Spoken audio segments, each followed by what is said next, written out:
Hi, everyone. My name is Ruilin, and the topic of my speech today is learning and instructional theory. The main content is theories and theory. My speech is divided into four parts. The first part is Bloor and his theories. The second part is Skinner and his history. And the third part is teaching practice. I will mainly talk about how to combine the two psychologies, the theories of whom is applied to my teaching. Finally, I will make a small summary. Now we will enter the first part. In this sentence, the psychologists I will introduce from four parts in blue. The first part mainly introduces his background. The second part I will introduce his theory, and the third part I will introduce his work. The final part I will talk about my understanding of Bloor and how to use Bloor's theories in Chinese education.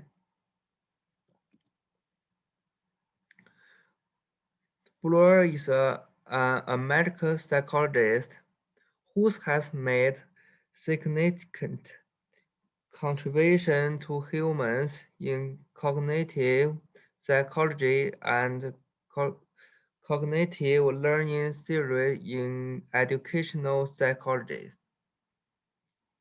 Bloor was a senior researcher at New York University School of, of Law.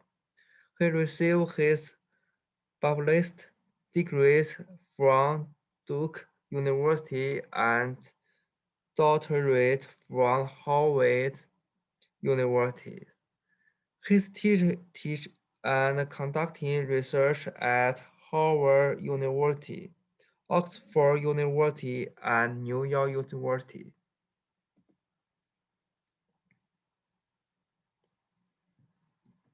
Bloor's main theories are divided into four parts: cognitive psychology, development psychology, educational psychology, and language development. I will introduce his theories separately. First, let me introduce cognitive psychology.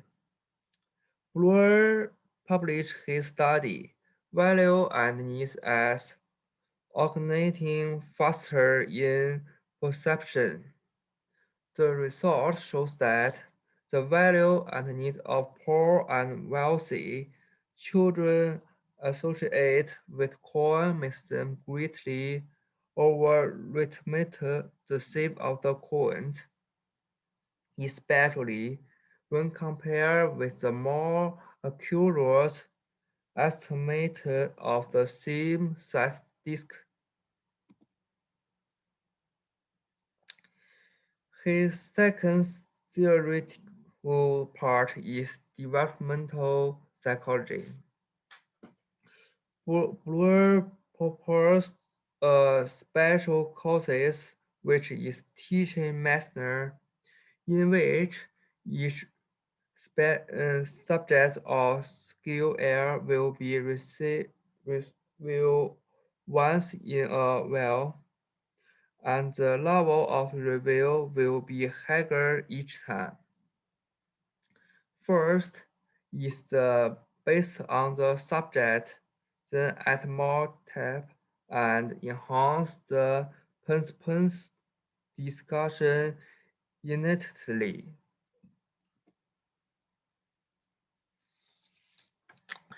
The third theory I will introduce is educational psychology. Bloor tried to develop a complete set of courses from the education seasons to make the need of students in three main areas, which is called people learn courses. Bloor hopes create as education environment. This is three part.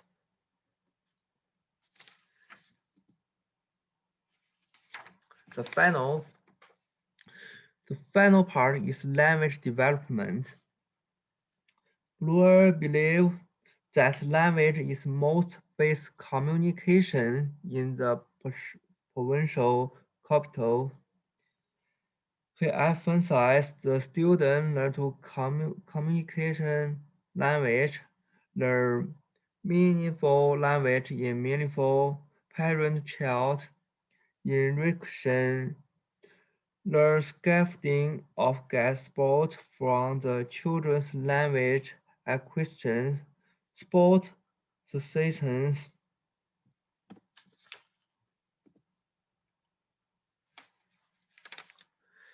Now, Bloor has four main works.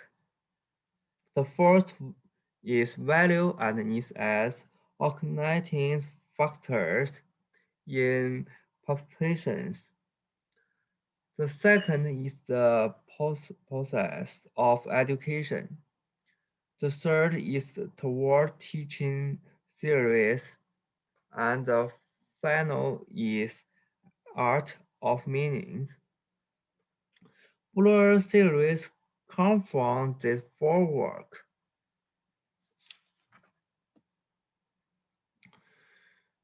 The following part is my personal understanding. Bloor proposed a spiral courses, which is the most used teaching method in our country, China. The cause of the teaching method is that each subject or skill area will be reduced and the level of each review will be higher. I use my own experience to illustrate. For example, in China, teachers ask students to recite, test, and recite them repeatedly. As a music teacher, I let my students play the work of the previous week every time they go to class. I will be in the music history class before giving a new lesson. I will help students review the contents of the previous lessons.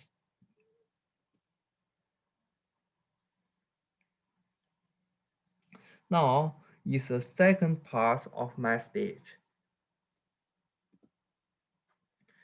In this part, I divided into four parts to introduce Skinner, introduce his theories, work, and my personal idea.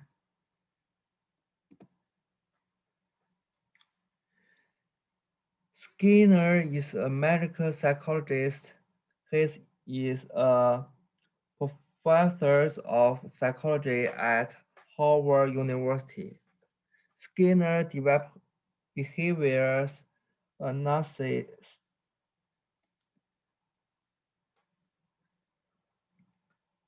His main theory is behavior. Behavior is divided in two parts. The first part is respondent behavior. The second part is operant behaviors. The difference between the two is that operant behavior are active, where response behavior are passive.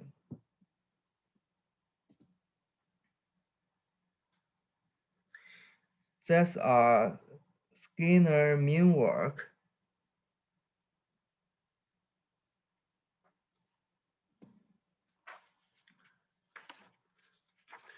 Below is my personal understanding of Skinner's series.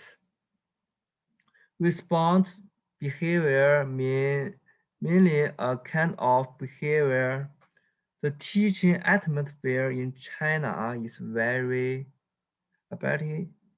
For example, when the teacher walks into classroom, the student immediately quiets down.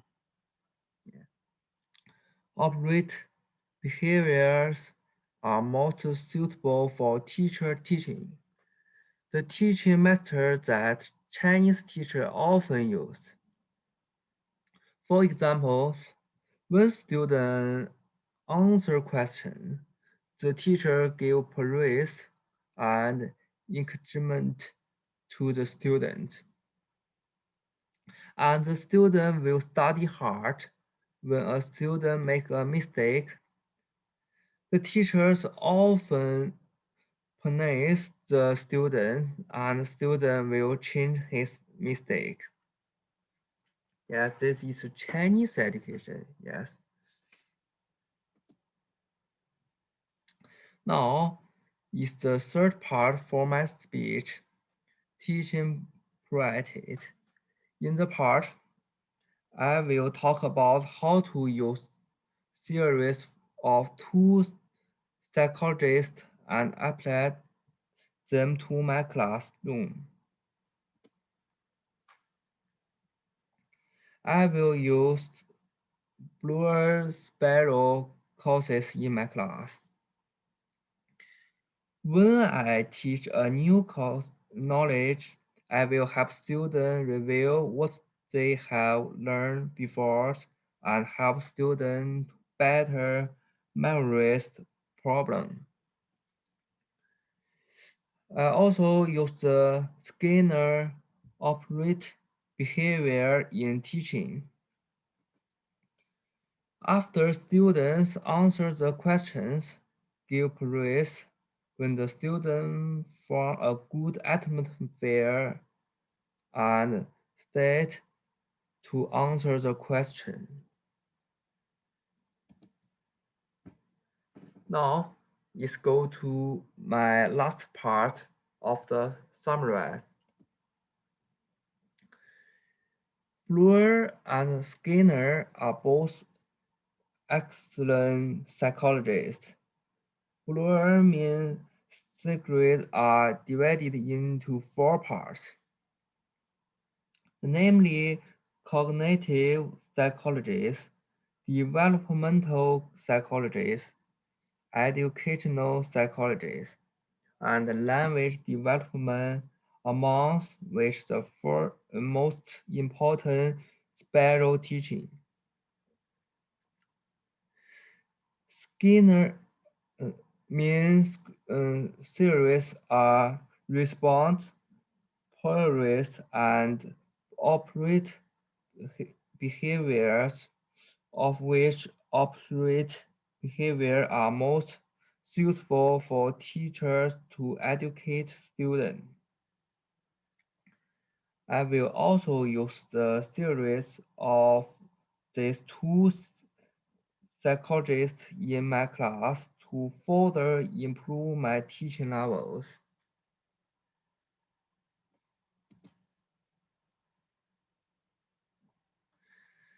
This is a resource I used. So thank you, these Asters. Thank you, everyone, for listening.